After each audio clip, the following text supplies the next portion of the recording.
오늘 말씀의 제목은 성경의 무한한 잠재력이라는 제목으로 말씀을 전가하도록 하겠습니다. 오늘 저와 여러분 하나님의 말씀을 제대로 붙잡고 고백하신다면 엄청난 권세가 나타나게 되겠습니다.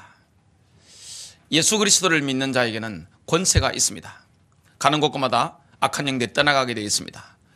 저와 여러분이 가는 곳에는 성령의 역사가 일어나게 되겠습니다. 저주와 재앙이 묶이는 역사가 일어나게 되어 있습니다.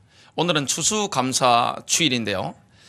사실 추수감사절이라는 것은 미국의 전통을 이어받은 것이고 한국의 감사절은 추석입니다.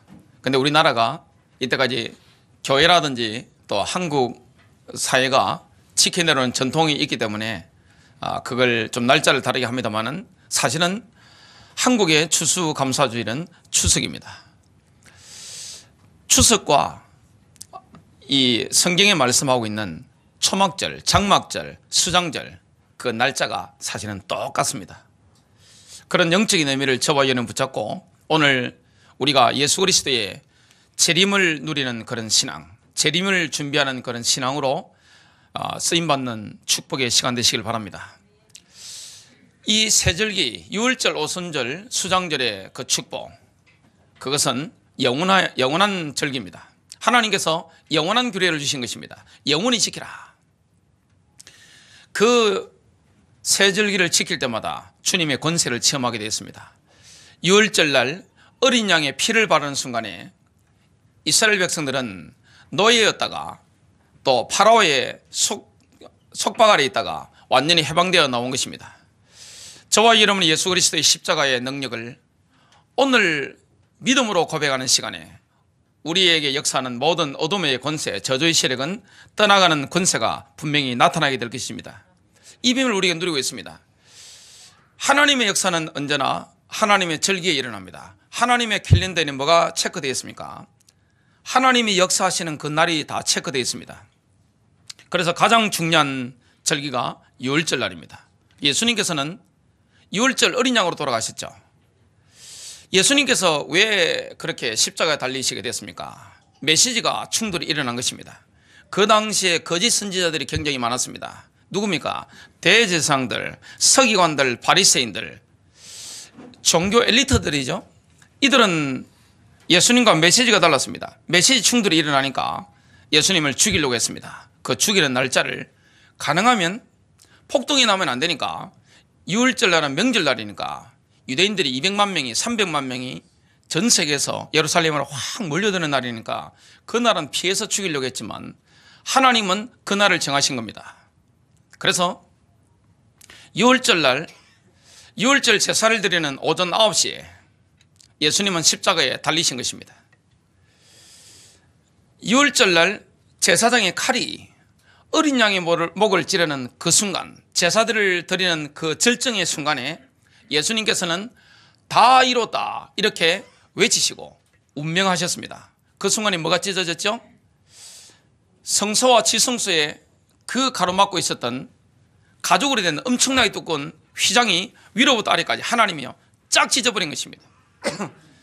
그래서 그 순간부터 저와 여러분이 임마누엘 되신 주님을 누리게 되었습니다. 오순절날 그날은 어떤 날인가 하면 모세가 시내산에서 십계명과 율법을 받았던 그 날입니다. 하나님의 영광이 엄청나게 임했던 그런 날입니다.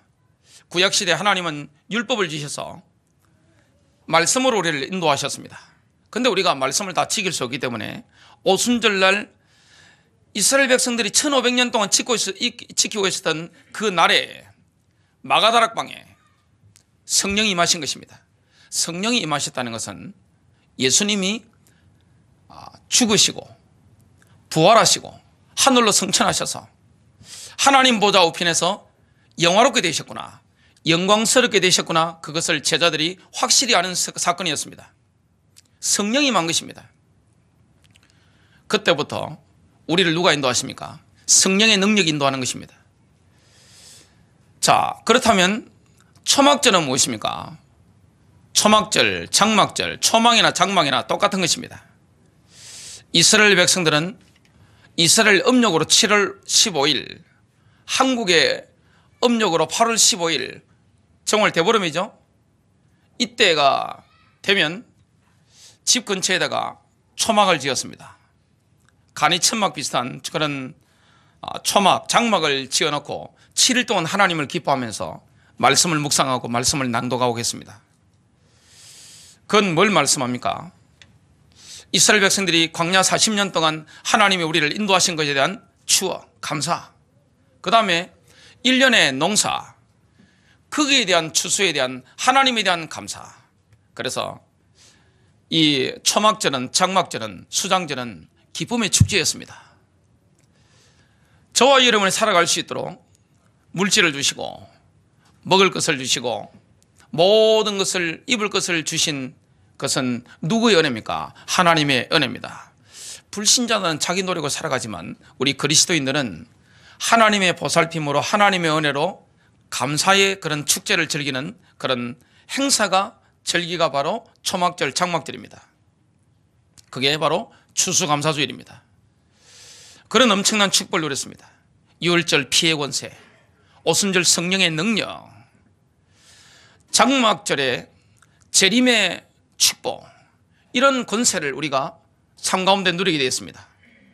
그렇다면 우리가 늘 일상 가운데서 모든 사건 가운데서 나의 개인적인 상황과 교회적인 상황, 가정적인 상황, 경제적인 상황, 국가적인 상황 가운데서 승리하는 길이 무엇입니까? 하나님의 말씀을 우리가 고백하는 것입니다. 그렇다면 성경의 무한한 잠재력을 오늘 알아야 되는데요. 첫 번째입니다. 모세는 지팡이를 가지고 하나님의 권세를 체험했습니다. 모세가 가지고 있었던 유일한 게 뭡니까? 바로 지팡이였습니다. 80살 난 모세가 가졌던 유일한 재산, 그 지팡이 하나만 가졌는데 하나님의 권세를 체험하게 됐습니다. 하나님께서는 아브라함에 약속하셨던 그 때가 되자 이스라엘 역사상 가장 위대한 인물로 추앙받는 모세를 부르셨습니다. 하나님의 시간표가 된 거죠. 저와 여러분이 이때 부름받은 것, 구원받은 것, 하나님이 우리를 쓰시려고 작정하신 시간표가 된 것입니다. 여러분 정말로 믿음으로 오늘 승리하는 축복이 되시길 바랍니다. 출애굽기 3장 7절부터 8절입니다. 내가 이집트에 있는 내 백성의 고통을 분명히 보았으며 그들의 공사 감독자들로 인한 그들의 부르짖음을 들었나니 이는 내가 그들의 슬픔을 알미라. 내가 내려가서 그들을 애굽인의 손에서 건져내고 그들을 그 땅에서 인도하여 아름답고 광대한 땅, 젖과 꿀이 흐르는 땅, 곧 가나안 족속, 헷 족속, 아모리 족속, 브리스 족속, 히 족속, 여부스 족속의 지방에 데려가려 하노라. 하나님이 이렇게 말씀하셨는데도 불구하고 모세는 자신이 그 일을 감당할 준비가 안 됐다고 그렇게 느끼고 있었습니다. 이미 꺾여버린 거죠. 지금 모세가 나이가 80입니다. 40년 전까지만 하더라도 모세는 사명으로 충만했습니다. 이스라엘 백성들을 해방시킬 사람은 나밖에 없구나 그렇게 생각했습니다. 그럴 수밖에 없는 게 하나님이 선택하신 인물이거든요. 하나님이 주신 인물이거든요. 많은 이스라엘의 갓난아기들이 나일강에 던져져 악의 밥이 되고 있는 그때에 하나님이 모세를 어디서 키웠습니까? 가장 안전했던, 인류 역사상 가장 안전한 장소였던 적의 아가리, 뱀의 아가리, 용의 아가리에서 살았습니다. 거기가 어디입니까? 그 당시 이집트 왕궁이 있었던 데가 타니스라는 데인데요. 그 타니스의 왕궁에서 파라오의 딸, 공주의 아들이 돼가지고 자란 겁니다. 그때 유모로 들어간 사람이 누굽니까? 하나님이 완벽하게 인도하셔가지고 모세의 친모였던 요게벳이 유모로 들어가서 젖을 먹입니다. 젖을 그냥 먹이지 않습니다. 아브라함과 이삭과 야곱을 통해서 내려왔던 하나님의 언약의 말씀을 젖을 먹으면서 영적으로 계속 고백한 것입니다. 그러니까 똑같은 말이라도, 똑같은 어머니랄지라도 성령 역사하는 입술이 있습니다. 저는 제가 이때까지 살아오면서 여자분들 중에 입을 열어서 기도를 하거나 그리고 메시지를 했을 때 막 영이 그냥 제 영이 춤을 출 만큼 굉장히 제가 설레고 힘이 난다, 이런 여자분들을 종종 봤거든요. 여꺑에서는 어떤 사람입니까? 생명을 건 것입니다. 아들을 이렇게 생명을 걸고 결단하고 모세를 갈대 상자에 공주가 나오는 딱 타이밍에 맞춰서 딱 띄운 겁니다. 모세가 그때 울어버리면 돼요, 안 돼요? 울면 안 되는 겁니다. 가다가 울어버리면 지금 이집트 군사들은 파라오의 특별 명령으로 아이들 죽이는 작업을 하고 있습니다. 그 당시에 국민 정서가 뭐하고 똑같았는가 하면 전 폴란드와 독일과 유럽에 반유대 정서가 일어나가지고 히틀러가 유대인들을 죽인다고 하니까 폴란드 사람들, 독일 사람들이 잡아가지고 갖다 바친 게 역사적인 사실에 나옵니다. 그거와 똑같습니다. 이집트 민족 정서가 반 이스라엘로 돌아서 가지고 아이는 국민들이 잡아내 가지고 아이 우림선에 넣으면 던져 죽이는 것입니다. 근데 믿음의 결단을 해서 갈대 상자에 탁 띄웠는데 제일 처음으로 그 상자를 본 인물이 파라오의 딸입니다. 열어라. 딱 여는 순간에 모세가 기다렸다는 듯이 앙 하고 우는 겁니다. 그 공주는 심성이 자비심이 많습니다. 그걸 다 계산한 겁니다. 히브리 아이인 걸 다 알았습니다. 그래서 유물을 불렀는데 요게벳이 온 겁니다. 생명 걸고 기도하면서 이스라엘 역사와 아브라함과 이삭과 야곱에게 주셨던 하나님 말씀을 이 갓난아기에게 다 집어넣은 겁니다. 들어갈까요? 특수한 상황이고 모세가 그 말씀을 받을 수 있는 영적 상태가 되기 때문에 다 들어가 버린 겁니다. 그래서 모세는 자랄 때 말을 어느 나라 말을 했습니까? 이집트 말을 했습니다. 패션이 어떤 패션입니까? 로얄 패밀리이기 때문에 이집트 왕자의 패션, 헤어스타일 다 하고 다녔습니다. 그러나 모세의 정체성은 뭐였습니까? 노예 백성, 이스라엘 백성이었습니다. 자기가 모든 준비가 다 됐다는 걸 알고 있었습니다. 그런데 40살 때 한 가지 실수한 게 있습니다. 그게 뭐죠? 이집트 사람을 딱 보니까 쳐서 죽여버렸단 말이죠. 실수가 뭡니까? 하나님이 역사하실 그 시간표보다 무려 40년이나 앞서 나간 것입니다. 그러니까 미디안 광야 40년 동안 모세는 자기를 냉정하게 평가했을 거 아닙니까? 사람이 어려움이 오면 혼자서 자기를 뒤돌아보게 됩니다. 모세는 그 정도 양심은 있는 사람입니다. 자기를 뒤돌아보고 내린 완고한 결론이 무엇이었느냐? 나는 안 돼. 나는 할 수 없어. 자기의 사명을 버려버린 겁니다. 그런데 하나님께서 모든 걸 내려놓은 모세에게 40년 만에 다시 찾아오신 겁니다. 뭐라고 하셨습니까? 안 된다고 하는 모세, 출애굽기 3장 11절에 보니까 모세가 뭐라 합니까? 내가 누구이기에? 나는 안 되는 놈인데 말이죠. 이미 끝났는데 80살인데 이미 꺾여버렸는데 내가 누구에게 파라오에게 가며 이집트에서 이스라엘 자손들을 데리고 나올 수 있으리까? 하나님이 다 아시잖아요. 꺾인 사람의 마음을 다 아십니다. 배려하시면서 뭐라고 하셨습니까?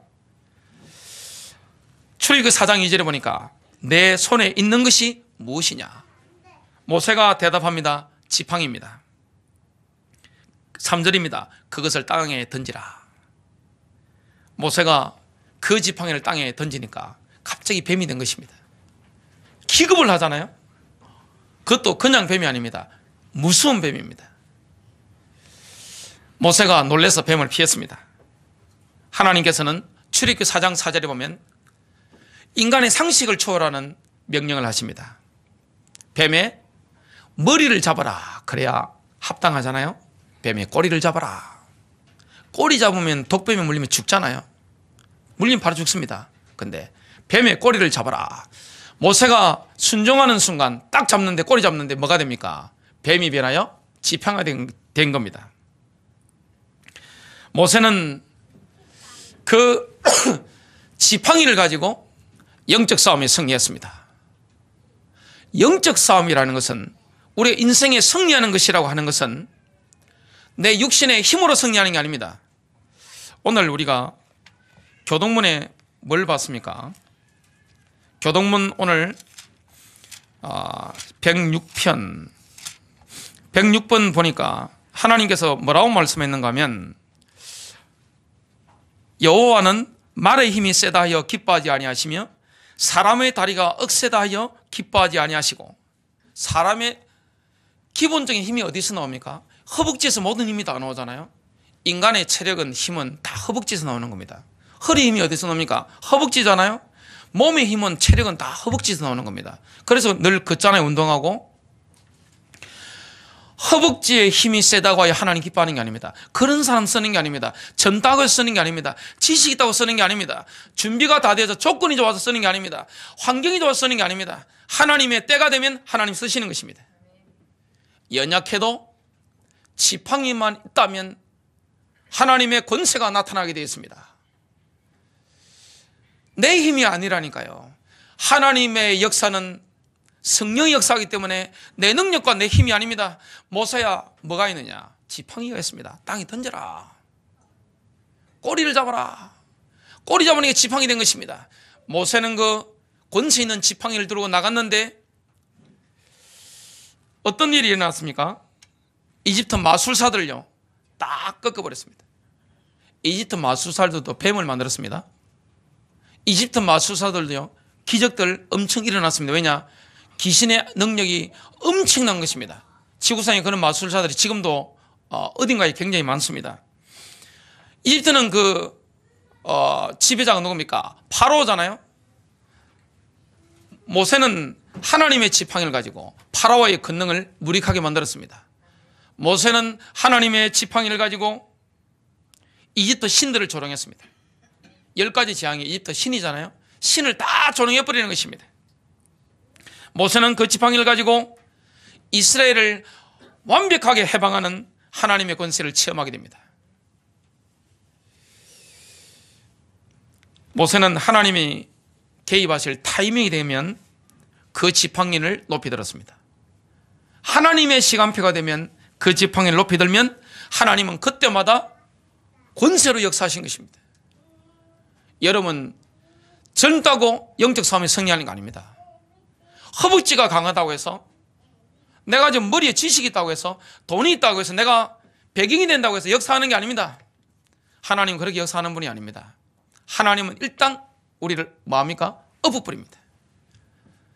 하나님 이 정도면 내가 할게요. 준비됐습니다. 그래 알았다.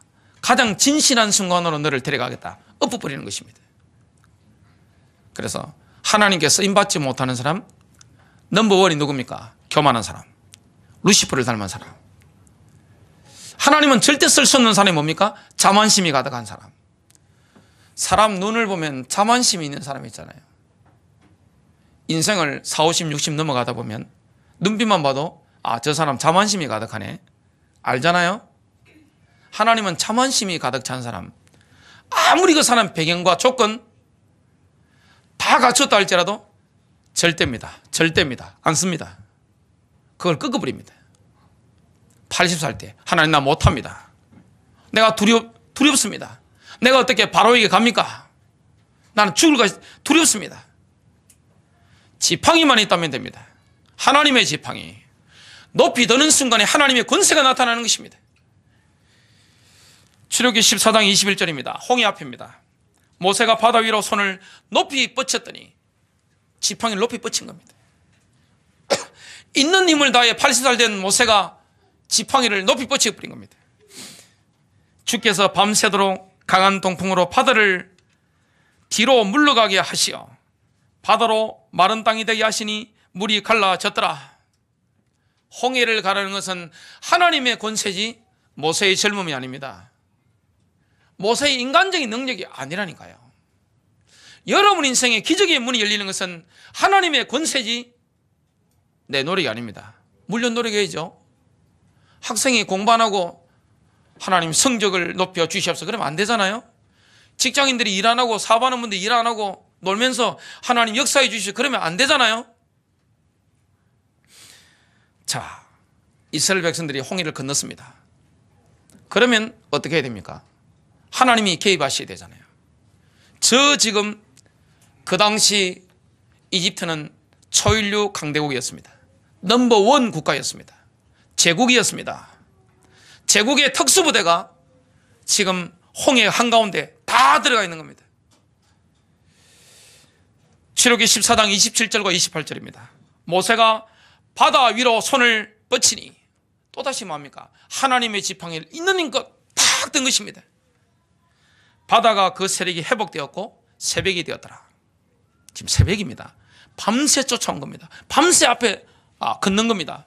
이스라엘 백성들은 마른 땅같이 홍해를 건넜습니다. 마른 땅입니다.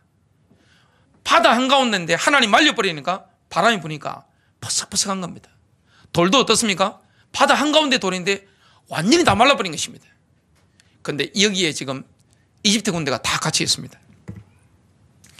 물이 되돌아와서 파라오의 모든 군대를 덮으니 그들 중에 한 사람도 남지 않았더라. 하나님의 권세, 여러분 정말로 믿으시길 바랍니다. 모세가 하나님의 비전을, 하나님 주신 미션을 성취하는 데 필요했던 건 뭐밖에 없습니까? 그 유일한 도구는 지팡이였습니다. 여러분, 하나님이 주신 미션 성취, 하나님이 나를 부르신 그 목적을 성취하는데 가장 필요한 것은 뭡니까? 내 젊음이 아니라니까요. 오늘 교동문에서 읽었던 106번에서 읽었던 이 허벅지힘이 아니라니까요. 뭡니까? 입술만 있으면 됩니다. 그게 오늘 두 번째 대지입니다. 두 번째입니다. 우리가 가진 권세의 지팡이는 성경입니다.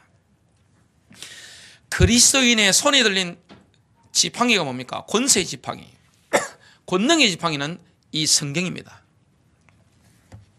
성경을 모세의 지팡이처럼 딱 타이밍이 왔을 때, 영적 싸움할 때, 경제적인 문제 왔을 때, 인간관계 갈등 왔을 때, 자녀에게 시련이 왔을 때, 교회에 위기가 왔을 때, 교회 문을 열어야 될 때, 이 민족의 위기가 왔을 때 하나님의 말씀에 이 지팡이를 굳게 딱 들어야 됩니다. 하늘 높이 들어야 됩니다. 뭐가 있어야 됩니까? 확신이 있어야 됩니다. 모세가 확신이 있었잖아요. 모세가 들면 될까? 이 고민을 하지 않았습니다. 확신이 있었습니다. 그리고 분명히 믿었거든요. 권세가 나타나는 걸 분명히 믿은 것입니다. 그러니까 높이 든 것입니다. 사탄은 끊임없이 하나님의 백성을 공격합니다. 사탄은 끊임없이 하나님의 교회를 공격합니다. 그리고 하나님의 미션 성취를 가로막으려고 끊임없이 공격합니다. 사탄에 대해서, 마귀에 대해서 그냥 만만하게 보는 분들이 있습니다. 사탄은 만만한 존재 아닙니다. 영적 세계에 하나님 다음에 넘버 2였다니까요. 여러분, 넘버 2가 아무나 됩니까? 이번 주에 훈인의 퍼니스토리 루시퍼라는 동영상을 제가 만들었는데 성경에 보니까 뭐라고 했습니까? 너는 완벽하게 아름다웠다. 세상에 완벽하게 아름다운 사람 누가 있습니까? 여러분, 아무리 멋있는 연예인인, 미디어가 비추는 화려하게 만든 연예인이라 할지라도 완벽하게 아름다운 사람 지구상에 없습니다. 그런데 루시퍼는 완벽하게 아름다운 것입니다.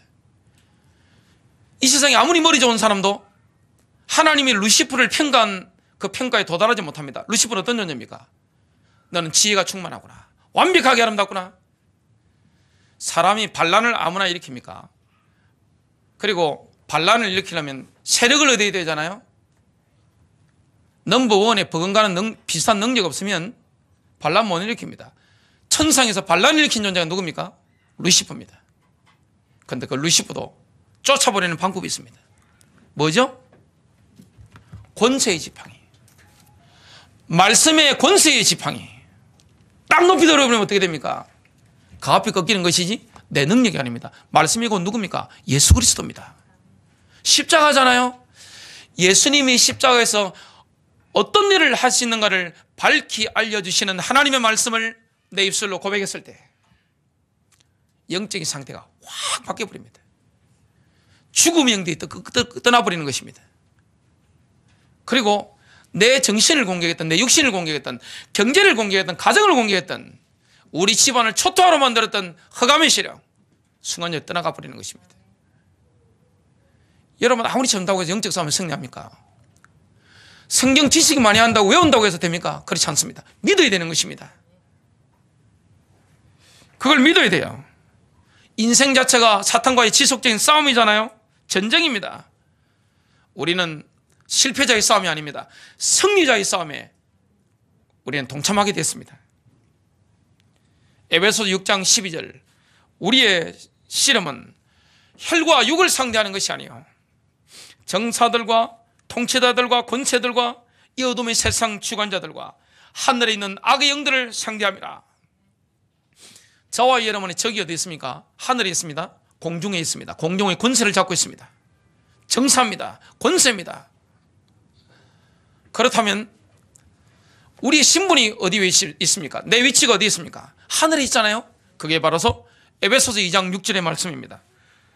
또 함께 일으키사 그리스도 예수 안에서 함께 하늘에 앉으셨으니, 예수 그리스도를 진짜 믿는 사람은 믿는 순간 영적 서밋입니다. 대통령을 서밋이라 하잖아요. 최고의 위치에 가 있는 것입니다. 중요한 건 이 사실을 믿느냐 이겁니다. 그래서 저와 여러분은 이미 영적 싸움에 승리자로 부름받았습니다. 로마서 8장 37절은 이렇게 말씀합니다. 그러나 이 모든 일에 우리를 사랑하시는 이로 말미암아, 주님이 우리를 얼마나 사랑하시죠? 자, 주님이 우리를 얼마나 사랑하시죠? 생명을 주신 것입니다. 독생자를 주신 것입니다. 필요한 모든 은사, 교회를 위한 은사, 가정을 위한 은사, 우리 인생에 필요한 모든 하나님 나라를 위한 은사 다 주시는 것입니다. 그게 하나님의 사랑입니다. 우리를 사랑하시는 이로 말미암아 우리가 넉넉히 이기느니라. 그래서 말씀의 지팡이를 높이더야 됩니다. 승리하게 됩니다. 흑암세력이 떠나갑니다. 모세가 지팡이를 높이들 때 승리했던 것처럼 우리는 말씀의 지팡이를 높이더야 됩니다. 그때 영적 세력이 꺾입니다. 분명히 믿어야 되는 게 있습니다. 그래서 말씀의 깃발, 저와 여러분이 들어야 될 깃발이 뭡니까? 말씀의 깃발. 저는 전쟁을 참 좋아합니다. 전쟁 영화 굉장히 많이 봤습니다. 저는 삼국지부터 전쟁에 관계된 책들은 클라우제비츠부터 롬멜이라는 이 모든 사람들 웬만한 책들은 제가 번역된 거는 제가 거의 다 읽어봤습니다. 전쟁 자체를 좋아합니다. 인생이 전쟁이니까요. 근데 전쟁할 때 중요한 게 뭡니까? 깃발입니다. 깃발은 생명이잖아요. 우리는 뭘 들어야 됩니까? 예수 그리스도의 깃발, 말씀의 깃발. 언제나 그리스도를 바라보면 힘이 납니다. 전쟁할 때, 내가 피곤할 때, 내가 지쳤을 때, 내가 무기력해졌을 때 그리스도의 깃발을 봐야 돼요. 그리고 말씀의 승리하신 깃발을 딱 쳐다보고 깃발을 높이 딱 들어버리면 어떻게 됩니까? 사탄이 떠나가는 것입니다. 승리하는 길은 간단합니다. 내 젊음과 내 힘이 아니라니까요. 내 에너지가 아니라니까요. 아가서 6장 4절입니다. 신랑 되신 예수 그리스도께서 신부인 교회를 향하여 이렇게 칭찬하고 있습니다. 오 나의 사랑아, 너는 깃발을 든 군대처럼 위엄이 있도다. 너는 깃발을 든 군대처럼 위엄이 있도다. 너는 당당하구나. 그리스도의 신부, 그리스도의 교회는 말씀의 깃발을 당당하게 높이 드는 것입니다. 제가 오늘 아침에 저희 가족들과 함께 운전을 해서 부곡동에서 고잔동 681번째까지 제가 운전해 옵니다. 보통 요 앞에 보면 신호를 받습니다. 좌회전 신호를 받아야 되는데 서 있는데 눈을 들어보면 저희 교회가 보이잖아요. 그때 제 마음에 오늘 어떤 마음이 들었는가 하면, 고잔동 681번째 402호에서 선포되는 이 하나님의 성령의 감동을 입은 살아있는 말씀, 건물을 밝히겠구나. 이 말씀은 선포될 뿐만 아니라 우리 성도들을 살리는구나. 그리고 하늘 보좌와 통하는 말씀이 되겠구나. 그래서 저는 설교 강단에 올라올 때 기쁨으로 올라왔습니다. 왜냐? 저는 이 말씀이 성령의 감동으로 나온다는 걸 확실히 믿거든요. 깃발을 높이 들어야 됩니다. 영적 싸움에 승리하는 사람 특징이 뭡니까? 내 속에 개인화된 말씀을, 성경 구절을 담대하게 선포해야 됩니다. 확신 가지고 선포하는 것입니다. 개인화된 말씀, 내 속에 있는 말씀, 내 심장에 있는 말씀, 내 머릿속에 들어온 말씀, 내 심장을 뜨겁게 하는 말씀, 내 영의 기쁨이 되는 말씀, 믿음으로 선포했다면 말씀의 역사가 일어날 것을 믿음으로 뭐 해야 됩니까? 하나님께 감사드려야 됩니다. 이게 믿음이거든요. 하나님 말씀이 이루실 줄로 믿습니다. 그렇다면 그 다음에는 말씀대로 역사하실 하나님께 기쁨으로 찬양해야 됩니다. 소리 높이 찬양하는 것입니다. 그래서 여러분 위기 당했을 때, 영적 싸움 했을 때 마귀가 여러분 가족을 죽이려고 할 때가 있잖아요. 그럴 때 있습니다. 사고가 날 때 있잖아요. 지역 사회가 초토화될 때가 있습니다. 그 배후에는 반드시 뭐가 있습니까? 영적 공격이 있습니다. 가문이 초토화될 때 그 배후에는 영적 공격이 있습니다. 개인이 초토화될 때 그 배후에는 영적 세력의 타격이 있는 것입니다. 그러면 그때 뭘 높여드려야 됩니까?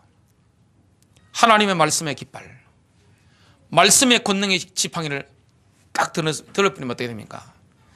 40살 된 모세에게 역사가 일어난 게 아닙니다. 80살 된 모세가 지팡이를 높이 딱 쳐들어 버리니까 홍해가 갈라지고 좀 있으니까 홍해가 탁 덮어서 이집트 제국의 모든 군사들을 싹 한 명도 남김없이 다 몰살시킨 것입니다. 이게 하나님의 역사입니다. 그래서 여러분 성경 읽을 때 큰 소리 내서 한번 읽어보세요. 어떤 역사가 일어납니까? 마음으로 배우다. 여기에 히브리어 표현은 입으로 배우다는 뜻입니다. 그래서 말씀을 우리가 큰 소리를 읽으면 그 말씀은 자연스럽게 우리의 머리와 마음 속에 들어오게 됩니다. 역사가 일어나게 됩니다. 마지막 세 번째입니다. 우리의 입을 통해 성령님이 하시는 말씀이 선포될 때 큰 능력이 나타납니다. 이 능력은 어마어마합니다. 그래서 이 말씀을 선포하는 사람, 어머니가 선포하든 교회 목사가 선포하든 아버지가 그 말씀을 선포하든 직장에서 선포하든 선포하는 사람의 입이 성령의 감동으로 이게 선포되면 어떻게 됩니까? 어마어마한 능력이 나타납니다. 성경의 무한한 잠재력이 그때 폭발적으로 나타나게 됩니다. 이건 뭐하고 똑같습니까? 지금 전 세계에서 가장 센 폭탄이 수소폭탄인데 영적인 수소폭탄이 뭡니까? 말씀입니다. 그래서 여러분 말씀을 읽으세요. 말씀을 암송하시길 바랍니다. 말씀이 개인화돼 가지고 막 줄줄줄 막 나와야 되는 것입니다. 성경은 하나님께서 우리로 하여금 부르신 사명을 성취하도록 하시는 유일한 도구입니다. 그래서 그리스도께 헌신된 사람의 손에 말씀이 들려져 있으면 그 뭐와 똑같습니까? 모세의 권능의 지팡이와 똑같은 것입니다.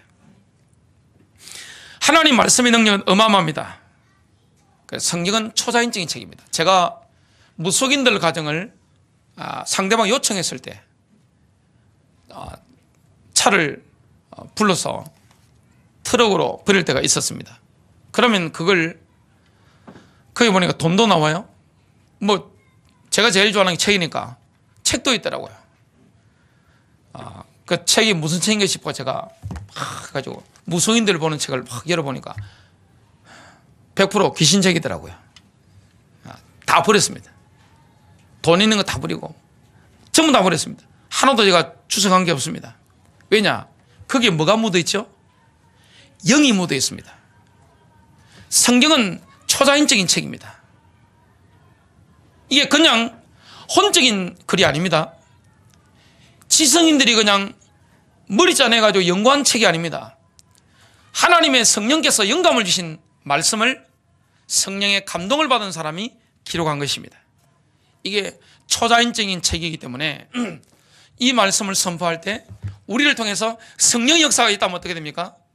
하나님이 직접 창조하실 때 나타났던 그 능력이 우리 인생에, 우리의 상황에 동일하게 나타나게 됩니다. 시편 33편 6절입니다. 여호와의 말씀으로 하늘의 지엄이 되었으며 그 만상이 그의 입기운으로 이루었도다. 하나님의 말씀과 성령의 입기운으로, 성령의 역사로 만물이, 천지 만물이 창조된 겁니다. 킹제임스 번역은 제가 읽겠습니다. 주의 말씀으로 하늘들이 만들어졌고 하늘들의 온 군대가 그분의 입에 숨에 의해 만들어졌도다. 그래서 말씀에 어마어마한 능력이 나타나는 음성학적인 원리가 있습니다. 우리는 폐로부터 숨을 쉬잖아요. 폐로부터 숨을 내쉴 때 그 숨은 입을 통해서 또 코를 통과합니다. 입을 통과하고 코를 통과합니다. 그래서 그 숨이 마주치는 다양한 변화가 밖으로 나오는데요. 이 다양한 변화가 밖으로 나오는 말들의 소리를 결정합니다. 그래서 우리가 숨을 쉬지 않으면 말을 할 수가 없습니다. 하나님의 말씀도 마찬가지입니다. 하나님께서 말씀하실 때 그 하나님의 말씀은 하나님의 숨길에 의해서 전달되는 겁니다. 원리가 똑같은 것입니다. 음성학적인 원리나 인간의 원리, 하나님이 말씀하시는 원리, 하나님이 말씀하실 때 그 말씀은 하나님의 숨길에 의해서, 성령님에 의해서 전달되는 겁니다. 원리가 똑같은 것입니다. 하나님의 말씀과 하나님의 숨길은 함께 전 우주 만물을 창조했습니다. 하나님의 말씀과 하나님의 숨길, 성령님은 함께 우주를 유지하기 위해서 일하고 계십니다. 그래서 천지 만물을 창조한 거, 지금 전 우주가 유지되고 있는 거, 그리고 이 세상 종말에 이 땅이 완전히 변화되는 거, 다 어떤 능력이죠? 하나님의 말씀과 하나님의 숨길의 역사입니다. 베드로후서 5장 7절은 이렇게 말씀합니다. 이는 하늘의 예적부터 있는 것과 땅이 물에서 나와 물로 성립된 것도 하나님의 말씀으로 된 것을 그들이 일부러 잊으려 함이로다.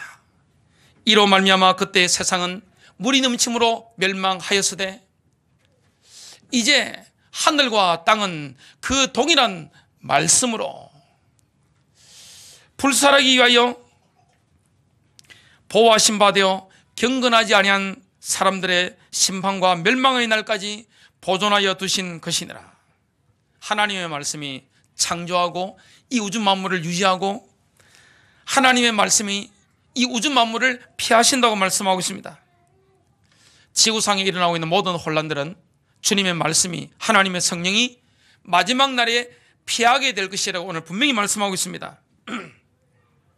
우리가 그래서 믿음으로 하나님 말씀을 선포하면 하나님께서 말씀하시는 것과 똑같은 성령의 능력이 나타납니다. 그것이 이사야 55장 10절부터 11절 말씀입니다. 이는 비와 눈이 하늘로부터 내려서 그리로 되돌아가지 아니하고 땅을 적셔서 소출이 나게 하며 싹이 나게 하여 파종하는 자에게는 종자를 주며 먹는 자에게는 양식을 줌과 같이 내 입에서 나가는 말도 이와 같이 헛되이 내게로 되돌아오지 아니하고 나의 기뻐하는 뜻을 이루며 내가 보낸 일에 형통함이니라. 내 입에서 나가는 말이다. 이것은 뭡니까? 나의 숨길에 의해서 움직여져서 나가는 말이라는 뜻입니다. 내 입에서 나가는 말, 하나님의 숨길에 의해서 움직여져서 나가는 하나님의 말씀. 저와 여러분이 입을 열 때 하나님의 숨길에 의해서 하나님 말씀이 나갔잖아요. 우리가 입을 열 때 성령님께서 성령님의 숨길을 통해서 역사하신다면 어떻게 됩니까? 그 말씀은 절대입니다. 절대입니다. 절대입니다. 헛되이 되돌아오지 않습니다. 반드시 하나님이 기뻐하시는 뜻을 이루고 하나님이 그 말씀을 보내신 일에 형통하게 되어 있습니다. 그래서 말씀을 선포하는 것은 구체적인 상황 속으로 그 말씀을 풀어놓는 것입니다. 그래서 말씀을 선포해버리면 하나님의 권능이 나타납니다. 모세가 지팡이를 높이 들었을 때 권세가 임했던 것처럼 저와 여러분의 모든 상황 가운데 말씀을 고백하면 성령의 역사가 있을 때 하나님의 권능이 나타나는 것입니다. 결론 맺습니다. 오늘 제가 새벽에 고백했던 그 말씀입니다. 새벽에 눈을 뜨는데 성경 구절 두 가지가 갑자기 떠올랐습니다. 그것이 시편 119편 97절입니다. 내가 주의 법을 어찌 그리 사랑하는지요. 내가 그것을 종일 작은 소리로 엎조리나이다. 주님의 말씀을 사랑하는 사람은 주님의 말씀을 종일 엎조립니다. 고백하는 거죠. 누가복음 10장 19절입니다. 영적 세력이 우리를 공격해 올 때 있습니다. 두려움이 찾아올 때 있습니다. 내가 너에게 뱀과 정갈을 밟으며 원수의 모든 능력을 취할 권세를 주었으니 너희를 해칠 자가 결코 없으리라. 승리하시길 바랍니다.